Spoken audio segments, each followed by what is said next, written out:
कली काल में लोगों के बालक किस तरह दीर्घायु होंगे, सो मुझसे कहिए। सूत जी कहते हैं, जब द्वापर का अंत और कलयुग का आरंभ था, उसी समय बहुत सी शोकाकुल स्त्रियां ने आपस में सलाह की कि क्या इस कली काल में माता के जीवित रहते पुत्र मर जाएंगे। जब वे आपस में कुछ भी निर्णय न कर सकी तो सभी गौतम जी के पास पूछने के लिए गई। उस समय गौतम जी आनंद के साथ बैठे हुए थे। उनके सामने जाकर मस्तक झुकाकर प्रणाम किया और तदंतर स्त्रियों ने पूछा, हे प्रभु, इस कलयुग में लोगों के पुत्र किस तरह जीवित रहेंगे, इसके लिए कोई व्रत या तप हो तो कृपा करके बतलाइए। इस तरह की बात सुनकर गौतम जी कहते हैं, आपसे मैं वही कहूंगा जो मैं पहले से सुन रखी हूँ। गौतम जी कहते हैं, जब महाभारत युद्ध का अंत हो गया और द्रोण पुत्र अश्वत्थामा द्वारा अपने बेटे को मरा देखकर सभी पांडव बड़े चिंतित हो गए। पुत्र के शोक में व्याकुल होकर द्रौपदी अपनी सखियों के साथ ब्राह्मण श्रेष्ठ धौम्य के पास गई और उस समय धौम्य से कहते हैं कि हे विप्रेंद्र, कौन सा उपाय करने से बच्चे दीर्घायु हो सकते हैं, कृपा करके मुझसे कहिए।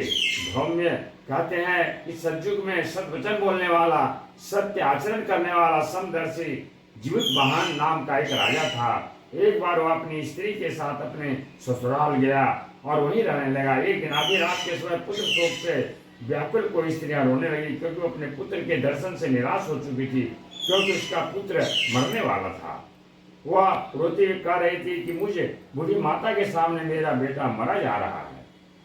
उसका रुदन सुनकर राजा जीवितवाहन का तो मानो हृदय विचलित हो गया। वह तत्काल उस स्त्री के पास गया और पूछा, तुम्हारा बेटा कैसे मरा है? तो वह बूढ़ी कहती है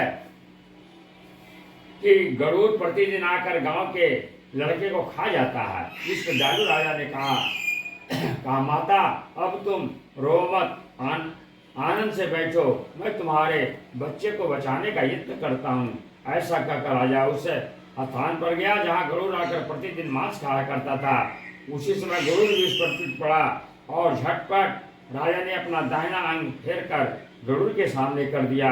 यह देखकर गरुड़ जी ने कहा, तुम कौन हो? तुम मनुष्य नहीं जान पड़ते, तुम अपना जन्म और कुल बताओ। पीड़ा से व्याकुल मन वाले राजा कहते हैं, हे पक्षीराज, इस तरह प्रश्न करना व्यर्थ है, आप अपनी इच्छा पर मांस खाइए। यह सुनकर गरुड़ रुक गए और आदर से राजा के जन्म और कुल की बात पूछने लगे। राजा ने कहा, मेरी माता का नाम सैव्या है, मेरे पिता का नाम शालिवाहन है, सूर्यवंश में मेरा जन्म हुआ है और जीवितवाहन मेरा नाम है। राजा की डालता देकर गरुड़ ने कहा, हे महाराज, तुम्हारे मन में जो अभिलाषा हो वर मांगो। राजा ने कहा, हे पक्षी राधे, आप वर दीजिए कि आपने अब तक जिन प्राणियों को खाया वो सब जीवित हो जाए। हे स्वामी, अब से आप यहाँ बालकों को ना खाया करे और कोई ऐसा उपाय करे कि यहाँ जो भी उत्पन्न हो वो बहुत दिन तक जीवित रहे। धौम्य कहते हैं कि हे पक्षीराज, गरुड़ राजा को वरदान देकर स्वयं अमृत लाने के लिए नागलोक चले गए।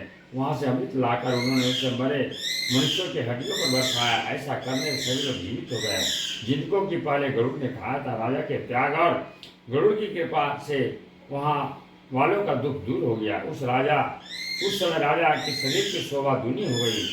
राजा की दयालुता देखकर गरुड़ फिर कहा, मैं संसार के कल्याण के लिए एक और वरदान दूंगा।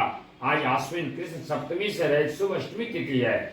आज ही तुमने यहाँ की प्रजा को जीवन दान दिया है, बस अब से यह दिन ब्रह्म भाव को प्राप्त हो गया, जो मूर्ति भेद से विभिन्न नामों त्रिलोक में पूजित दुर्गा अमृत लाने प्राप्त करने के अर्थ से जीवित पुत्रिका कहलाई। सोई तिथि को जो स्त्रियां जीवित पुत्रिका की और कुश की आकृति बनाकर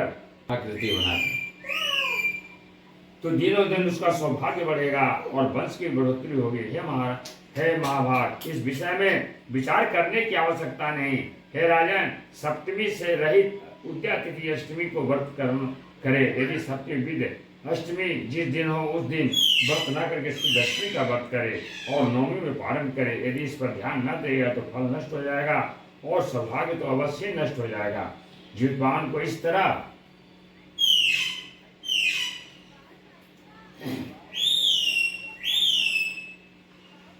इस तरह वरदान देकर गरुड़ वैकुंठ धाम को चले गए और राजा भी अपनी पत्नी के साथ अपने नगर को वापस लौट आए।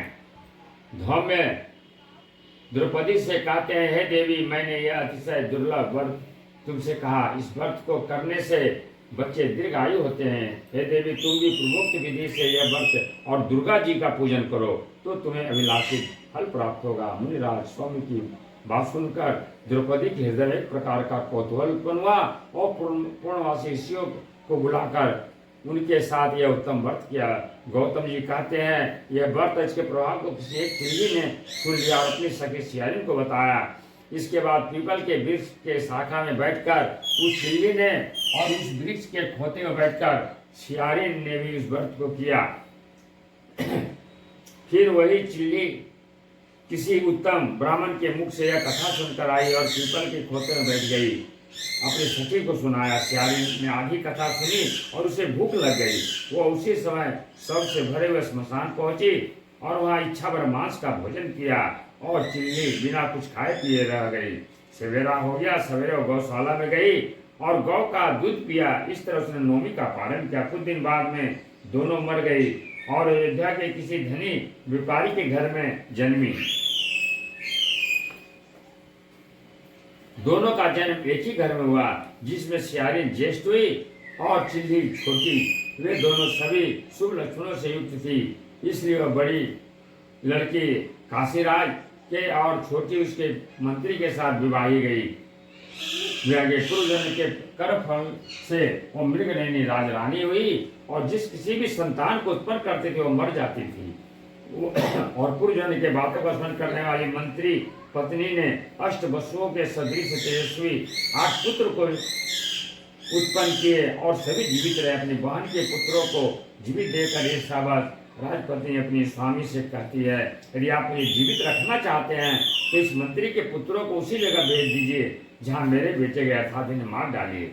यह सुनकर राजा उन मंत्रियों के पुत्रों को मारने के लिए कई प्रकार के उद्योग किए, पर मंत्री पत्नी जीवित पुत्रिका के बल से बचा लिया। एक दिन राजा अपने आदमियों से उन पुत्रों का सिर कटाकर पिटारी में रखवाया और पिटारी उसकी माता के पास भेज दिया। किंतु वे 8 बेशकीमती जवाहरात हो गए और भले चंगे हुए 8 लड़के अपने माता के पास वापस लौट आए। उन्हें जीवित देखकर राजपत्नी को बड़ा विस्मय हुआ। अंत में वह मंत्री की पत्नी के पास आई और उसने पूछा, तुमने ऐसा कौन सा पुण्य किया है जिससे बारंबार मारे जाने पर भी तुम्हारे बेटे नहीं मरते। इस पर मंत्री की पत्नी ने कहा,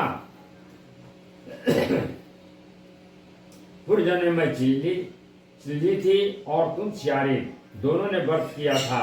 तुमने व्रत के नियमों का भली भांति पालन नहीं किया और मैंने किया। इसी दोष से वह तुम्हारे बेटे नहीं जीते।